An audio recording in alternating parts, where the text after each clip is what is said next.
Hello students, today we will discuss audit notebook and its content। आज हम अंकेक्षण टिप्पणी पुस्तक के बारे में और इसका क्या क्या विषय सामग्री होती है इसके गुण दोषों के बारे में चर्चा करेंगे।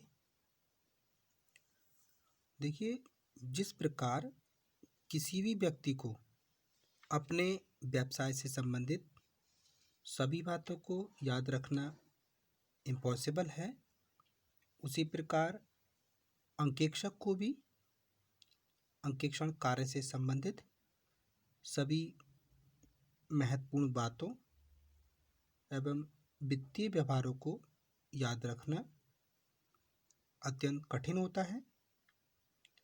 इसलिए ऐसे समस्त तथ्य जिन्हें अंकेक्षण भविष्य के लिए उपयोगी समझता है अथवा जिन्हें वह याद रखना चाहता है, उसे एक पुस्तक में लिखता रहता है। यही पुस्तक अंकेक्षण नोटबुक कहलाती है। इसी को हम ऑडिट नोटबुक कहते हैं।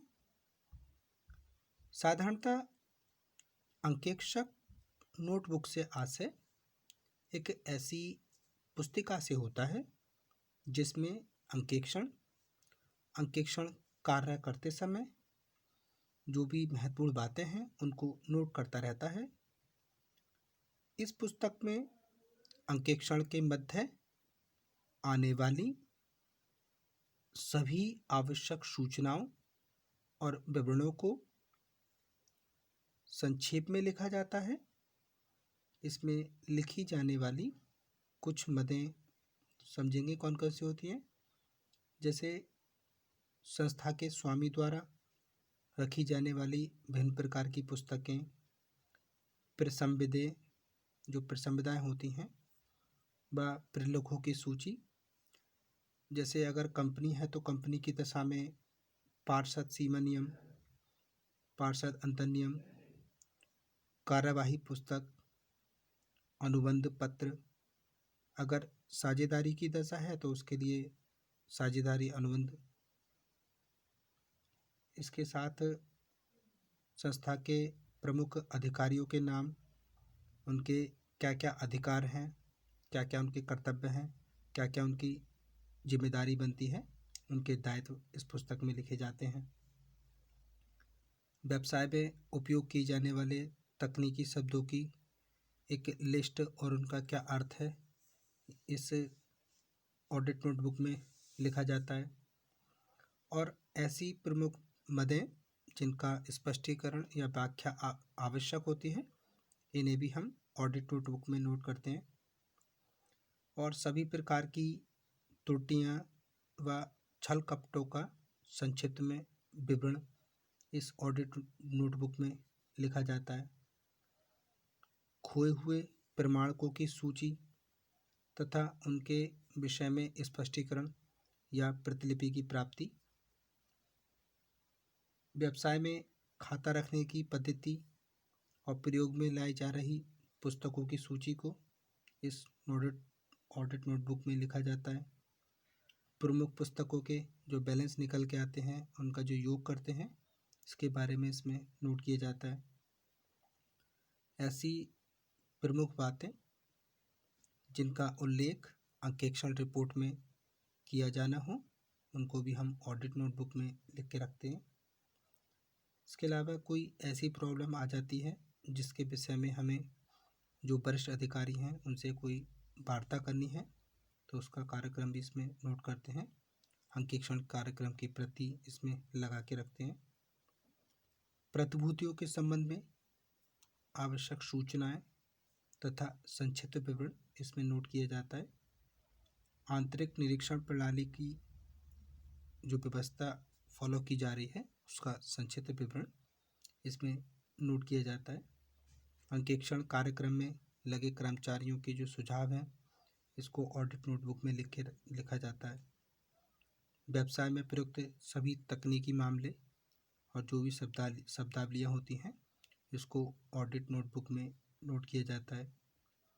इसके अलावा अंकेक्षण द्वारा अगर वो बैंक से कोई लेन देन करता है या लेनदार हैं, देनदार हैं, इनसे किए गए कोई पत्र व्यवहार है तो उसके विषय में हम संक्षिप्त ब्यौरा इस ऑडिट नोटबुक में मेंशन करते हैं। अप्राप्त ऋण, डूबत ऋण, हिरास आदि के संबंध में प्रमाण पत्र देने वाले व्यक्तियों का ब्यौरा जो होता है वो नोट किया जाता है। इसके अलावा अन्य आवश्यक तत्व जो अंकेक्षण की दृष्टि से आवश्यक होते हैं वो भी हम ऑडिट नोटबुक में मेंशन करके रखते हैं। इस प्रकार हम कह सकते हैं कि अंकेक्षण नोटबुक में उन सभी महत्वपूर्ण बातों को हम शामिल करते हैं जिसको याद रखना कठिन होता है या जिनके भूल जाने की संभावना बनी रहती है। अगर भविष्य में यदि नियोक्ता या अंकेक्षण के बीच कोई डिस्प्यूट बन जाता है, कोई मतभेद उत्पन्न हो जाता है और अंकेक्षण पर लापरवाही का आरोप लगाया जाता है तो ये पुस्तिका न्यायालय में एविडेंस का काम करती है। इस पुस्तिका को देखकर अंकेक्षक की योग्यता और बुद्धि का अनुमान लगाया जा सकता है। अंकेक्षण नोटबुक भविष्य के अंकेक्षणों के लिए उपयोगी सूचनाएं प्रदान करती है तथा पुरानी अनियमितताओं को रोकने के लिए अंकेक्षण की सभी आवश्यक सूचनाएं प्रदान करती है। इसका मतलब जो अंकेक्षण नोटबुक होती है वो भविष्य का अंकेक्षण कार्यक्रम बनाने में भी काफ़ी हेल्पफुल होती है। अंकेक्षण नोटबुक बनाने से हमें कार्य की प्रकृति का ज्ञान होता है। अंकेक्षण पुस्तिका अंकेक्षक को ये बताने में बड़ी ही सहायक होती है कि उसका अंकेक्षण संबंधी कितना कार्य पूरा हो चुका है और अभी कितना कार्य शेष है। मतलब कार्य का निष्पादन निर्धारित योजना के अनुसार हो रहा है या नहीं हो रहा है, यह हमें ऑडिट नोटबुक से सरलता से जान सकते हैं। अंकेक्षण नोटबुक अंकेक्षण कार्य में भी काफ़ी सहायक होती है। अंकेक्षण पुस्तिका से अंकेक्षण कार्य काफ़ी आसान हो जाता है। जब अंकेक्षण कार्य के दौरान सहायक अंकेक्षक को बदलना पड़े तो ऐसी स्थिति में नए सहायक को अंकेक्षण पुस्तिका से पहले के जो कार्य हैं उनकी जानकारी उसको मिल जाती है। तो हम कह सकते हैं कि अंकेक्षण नोटबुक से अंकेक्षण कार्य में काफ़ी मदद मिलती है। अंकेक्षक को अंकेक्षण के लास्ट में अंकेक्षण रिपोर्ट देनी पड़ती है जिसमें उन सभी महत्वपूर्ण बातों को बताना होता है जो लेखों में जांच के दौरान पाई गई हैं। अंकेक्षक अपनी रिपोर्ट इसी पुस्तिका के आधार पर प्रिपेयर करता है। जहां अंकेक्षण से हमें काफ़ी लाभ है वहीं इसके कुछ दोष भी हैं, जैसे सहायकों पर निर्भरता। अंकेक्षण पुस्तिका लिखे जाने के कारण मुख्य अंकेक्षक अपने जो हेल्पर होते हैं, सहायक होते हैं, उन पर डिपेंड हो जाता है। अंकेक्षण प्रतिवेदन का आधार अंकेक्षण पुस्तिका ही बन जाती है जो कि बहुत उचित नहीं है।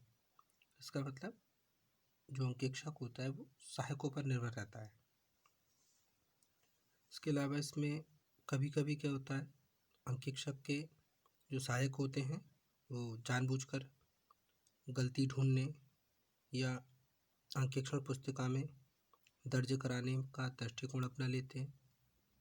इससे क्या होता है, इससे कर्मचारियों और अधिकारियों की आवश्यक रूप से समस्याएं बढ़ जाती हैं।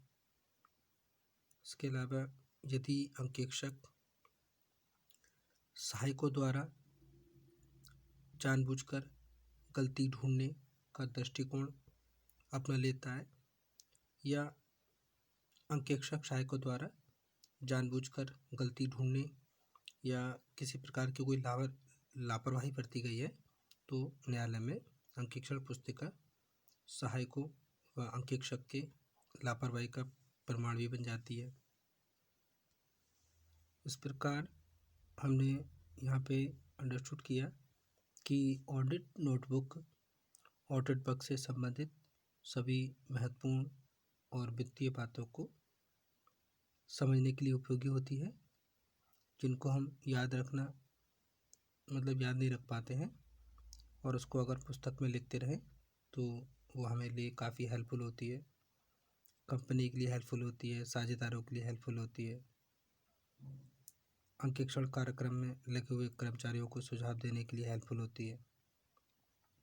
भविष्य में नियोक्ता या अंकेक्षक के बीच में कोई डिस्प्यूट हो जाए या अंकेक्षण पर किसी प्रकार का लापरवाही का आरोप लगाया जाए तो इसको हम एविडेंस के रूप में प्रयोग कर सकते हैं न्यायालय में। तो इसको देखकर किसी भी ऑडिटर की क्या एबिलिटी है, उसकी क्या इंटेलिजेंसी है, इसका अनुमान लगाया जा सकता है।